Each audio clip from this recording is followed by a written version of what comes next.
Welcome to part 6 of the Crash Bandicoot Let's Play. So now that we are done with that dark as hell level generator room, we are now doing Toxic Waste. Well, the level anyway. Okay, so Toxic Waste. This is actually a very simple level that we have here. All we really need to do is jump over the barrels and hit the, well, that guy over there who is throwing the barrels. Now of course this may be simple, or at least sounds simple, but, well, actually it is simple. But it does get more difficult later on, because not only are you pretty much running down a straight hallway, of course just like any other level, but also, the pathway is also very narrow too. So it's kind of hard, so you can't really get around them. And later on there's gonna be a different type of barrels, where they're gonna be bouncing down the hallway. Now, of course, for the regular barrels, you just want to jump over them. So, like, no biggie. It's pretty much the most basic of platforming obstacles, jumping over barrels and whatnot. In terms of...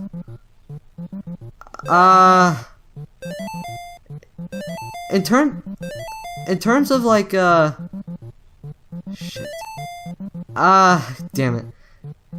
Sorry, I just got a Twitter notification. It kind of threw me off.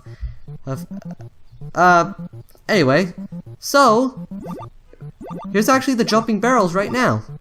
My best bet with these barrels is that when you see them coming, you just run away for a little bit.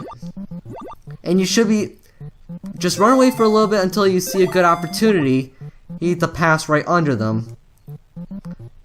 Later on though, actually, it's gonna be nothing but these bouncing barrels. So you're gonna have to be careful. Well, you're gonna have to do some timing. Proper timing, anyway. And this is what I failed to do. I tried to jump over it, but I failed miserably. So anyway, there goes my box gem. This is actually another level where you can get the box gem no problem. Come on. Yes! Don't... Ooh. Well, okay, yes, you can steer yourself, but it's hard to do. Fun fact, when I was actually playing this game and this level, when I got the last Tawna mug, I fell into the Toxic Waste, but when I grabbed that last Tawna mug, it didn't count as a death. So I just see like Crash jumping into the Toxic Waste and then rising up from it, and like as if he's some sort of god. I jinxed it, didn't I? So anyhow, this is actually the last one. Steered myself correctly. Whew, that was a level. So anyway, we better head back to the map. Actually, we're always automatically transported back to the map.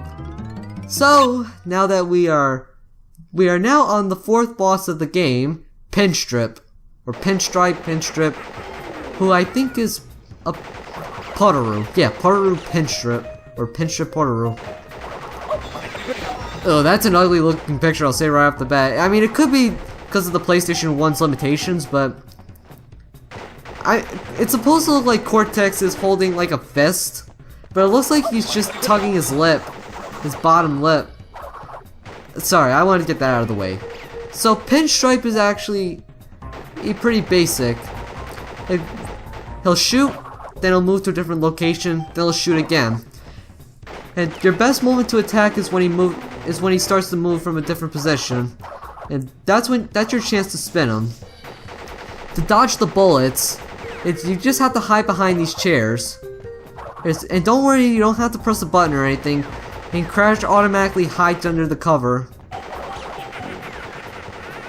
And of course it doesn't matter where you're positioned behind that said cover, because the bullets will always dodge. Even if you're like in plain sight.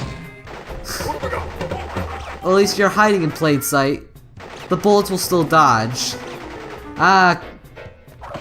Traditional action movie logic. We meet again. since I died to him, I can't really say anything new. Well, okay, actually, well, when you get around, I think, well, the point of his health, when you get to the point where, okay, when you get to this point, when you lower his health enough, then he'll you know, when he starts to jump on the table, from time to time now, his machine gun will start, at least his Tommy gun will start to malfunction. And that would be your new opportunity to hit him. And of course I got really lucky here. Don't! And this is the point where I actually found out that the cover mechanic is automatic. Hooray. So, now that that's over with, we have one more bit of health. We have that last bit of health to take out. Boom! And there's no sound effect. And that is Pinstripe. And that is Pinstrip. Fun fact, Hector. Fun fact, Tawna, the Crash's girlfriend that you're supposed, you know, the girl that you're supposed to rescue. She dumps Crash for Pinstripe. She jumps Crash for Pinstrip. I know, what a bitch. Like, come on. That was just bad timing. So, anyway, we are now on the second Road to Nowhere level, the High Road. And this is a much harder level than the last. There's actually one thing I forgot to mention about these hogs, actually. If you do jump over them, or at least get past them, they won't, then they'll stop running back and forth across the bridge. Imagine if they didn't, that would have been cruel. So you just gotta... Like I said, okay, like I said in the last one, in the last Road to Nowhere level, oh, be careful with these turtles, like, do not spin them, otherwise you'll be shit out of luck. Because, again, the enemies don't respawn. You're gonna have to be careful where you're gonna go. Well, the enemies do respawn after you die, but in terms of, like, no, the enemies just don't instantaneously respawn. So, again, be careful. And of course, you also have to mind the planks too. Nothing major. Don't. Guys, I tried to steer myself with the D-pad. I know it looked like I just idiotically jumped off the bridge. Well, then again, it may have also looked like that I tried to jump on the rope as well. Because again, that is a way you can cheese these levels. But again, since jumping on the rope is so hard to jump on because, well, it's hard to stand on, basically. So, I wouldn't even bother. It's better to just do these the legitimate way. You have a better chance of survival. I hate these question mark blocks where you have these question mark boxes where you have to hit it where there's a TNT underneath. Ugh, I hate that. And again, with these kind of levels, actually, my best bet for these levels, again, just go nice and steady. No need to rush. Because if you do rush, then you're not going to go anywhere. And no, I do not fail this bonus stage this time. That's cool. Oh my god, there's question mark boxes down there. Screw it. No, I am not doing it. There could be extra lives down there, but I am not risking my life for these. I'm not risking my save point, my saving opportunity for a few extra lives. It's not worth it. It's not worth it to me.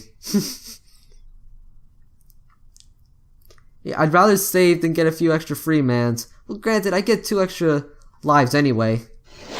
So anyway, back here, especially with this kind of segment, take it steady. Hey, not so much slow, just steady. No need to rush. It's alright. And that is it for these Road to Nowhere levels. Yeah, I don't like them. Just because the planks themselves are just so skinny to walk on too. Well, that's the biggest problem I have with these levels. Oh goody, we are now on Slippery Climb, aka one of the hardest levels in the game. Yay. Ah, jeez. Okay, so Slippery Climb, obviously this is a 2D level.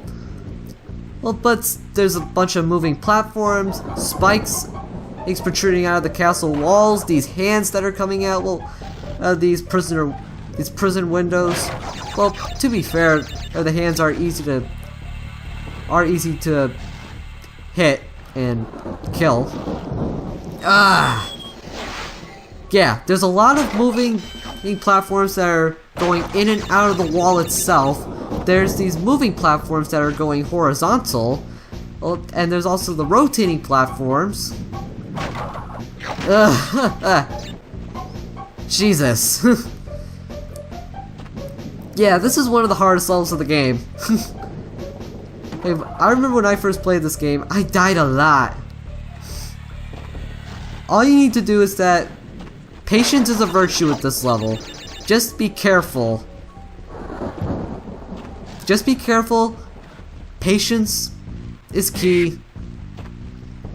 And, well, also take some time to jump on these vultures as well. Because if you want to get across some of these gaps, that's your best bet.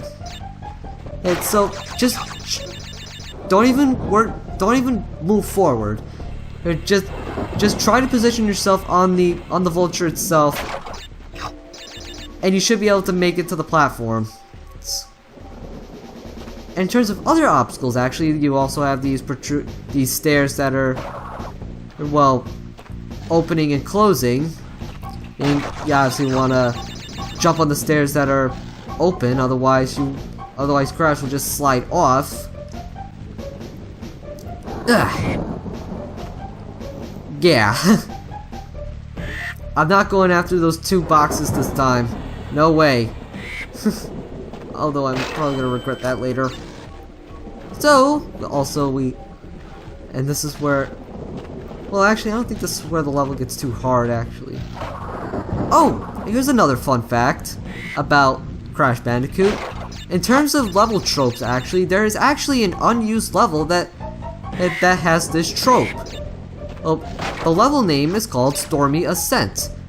Essentially, the level is pretty much, well, I don't want to say essentially, but what Stormy Ascent is basically a harder version of this level right here, which is, you know, Slippery Climb.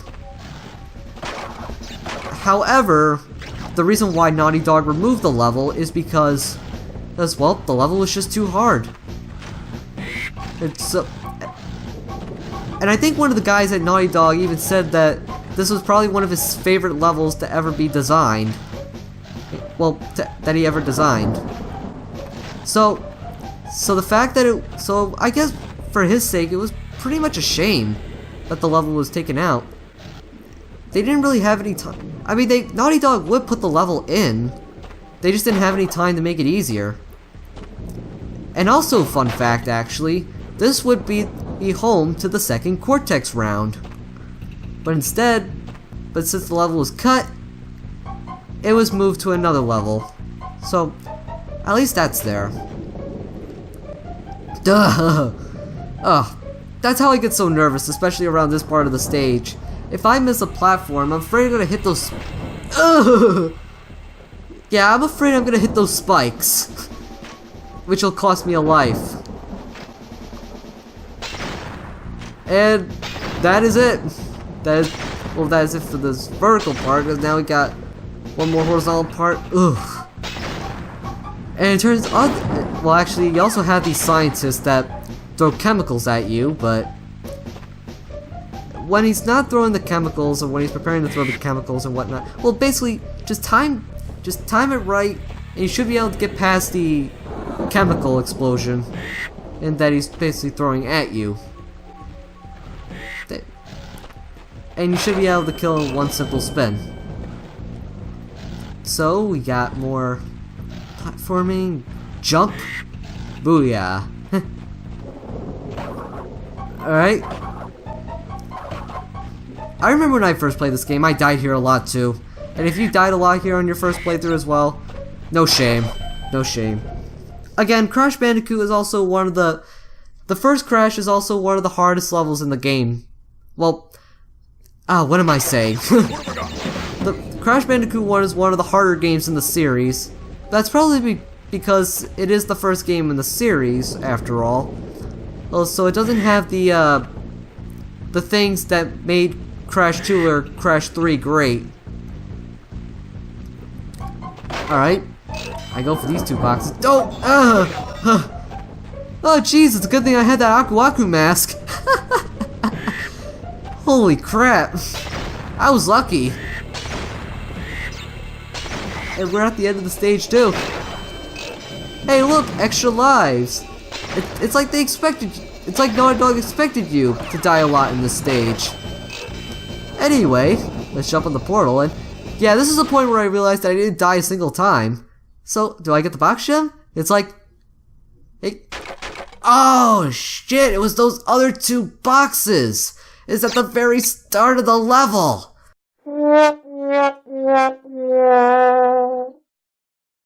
Ah!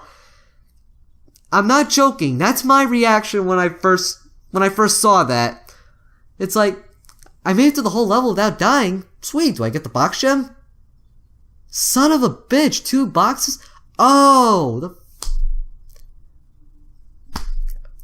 I felt really stupid after that.